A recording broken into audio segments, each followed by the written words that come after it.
All right, Sean Spicer is the communications director for the RNC, and he has spent the final weeks of the election working hard at Trump Tower. And guess what, Sean? It worked. Congratulations, you've won the election. I want to talk about what's been happening over the last few days. There are people, many people, who are very concerned about Stephen Bannon and Donald Trump's connectivity. The alt-right. Alex Jones, head of InfoWars. Okay, this is a guy who has said September 11th was caused by the U.S. government. He thought Sandy Hook massacre was made up. Donald Trump has since called this man on the phone, the man who's called Hillary Clinton someone who smells like sulfur. I want you to listen to what Alex Jones had to say. On my way here, Donald Trump gave me a call. And I told him, Mr. President-elect, you're too busy. We don't need to talk. But we still spent over 5 minutes. He said, listen, Alex, I just talked to the kings and queens of the world leaders, you name it. But he said, it doesn't matter. I wanted to talk to you to thank your audience, and I'll be on the next few weeks to thank them. Sean, Donald Trump wanted every vote. He went to places that Hillary forgot to, and it worked. He won the election. But the fact that we see Stephen Bannon by his side, that he's taking the time to call Alex Jones, how are you going to make us feel comfortable and safe? I think if you look at what he talked about last night in the 60 Minutes interview, how he expressed himself after election night, his meeting post with President Obama, he continues to talk about how he wants to unite this country, how he wants to bring people together, how he looks at all the factions of America to get an agenda that will make, you know, every American family, every American business prosper under an administration that he and Governor Pence lead is something that he is very, very clear about since that early morning on Wednesday. And you know, I would say I appreciate the thanks, but the real thanks is due to Donald Trump. I mean, it was he that came to this moment, to this cycle, with a message and a movement. We at the RNC were happy to help with the infrastructure piece of it, but frankly, this was people across America that wanted to be part of a process and have their voice heard, and it was Donald Trump that channeled that. And you know, with Mike Pence's help, tirelessly worked from one end of this country to the next, going to states that nobody thought would ever be in play in a cycle like this, and achieving an unbelievable, resounding electoral win. He did. Donald Trump won this election, but the country is divided. So for those of us who are not in the room, we're not in Trump Tower as you are, and we're concerned about some of the things that the alt-right represents. When I look at some of the headlines, why should we feel comfortable having a guy? Stephen Bannon is a strategic beast. He got the job done.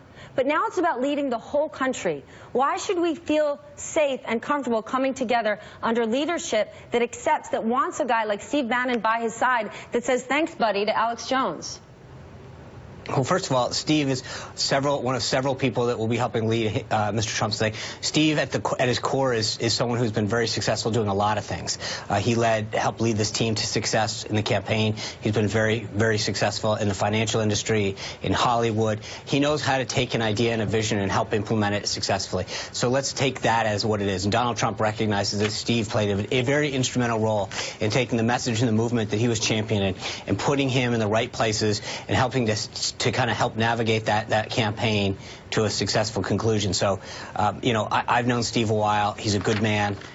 He will be part of this administration. But at the end of the day, this is going to be Donald Trump's White House and Donald Trump's administration. And he has made a very big commitment to helping lead all people. And look, Stephanie, look at where he went during the campaign. He went to the places that most Republicans hadn't gone the last couple cycles, whether it's Detroit or Cleveland or Louisiana or Baton Rouge, and talking to people and saying, I'm going to go places that no one goes before. And the exit polls, despite the media narrative, shows that it was successful. We didn't crush it in some of these places, but we did better in the African-American community, better in the Hispanic community, than anybody gave Donald Trump a chance. Because I think, frankly, despite what some people think, he understands that people want things like school choice. They want to have initiatives that recognize him. He wants to end bureaucracy to allow veterans get the care that they deserve. And he's not going to accept the status quo. So to some degree, I think Donald Trump knows what it's going to take, and he's been successful in the past to build things, to be successful, and to move this country forward. And here's what the last thing I'll say, Stephanie.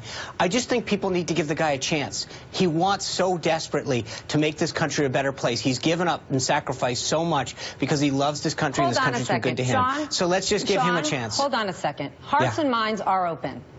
What do you mean he's given up so much? What did he give up? Well, I think he had a very successful business. He still does. He chose to He's put not that putting it in a blind trust. His kids are going to keep running it. What did he give up?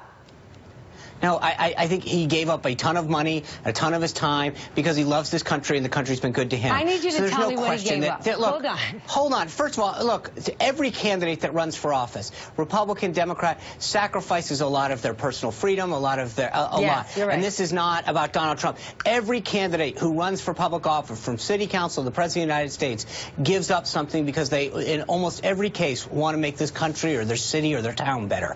And I think there's no question that he gave up a lot. He spent a lot of his own money and a tremendous amount of his time away from his family, away from his business, because he loves this country very, very dearly, and because he believes and he knows that he has the skill set to make this country better, and he's been blessed, and he wants everyone to sort of get in that blessing. You are right. So it is look, a huge... all I'm saying is...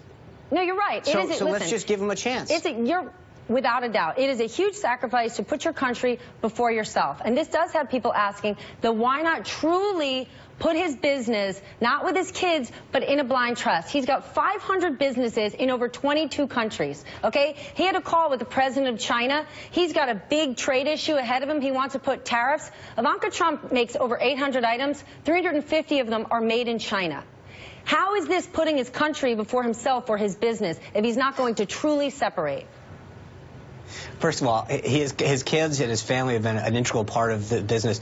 I think that's one of the beauties of how he has shown himself to America, is that he's not just a successful businessman, but he's been a successful father. Without a doubt. Who has amazing children, from Barron on up to Don Jr., who really show what kind of a great man he is. So he will do everything he has to comply with the law.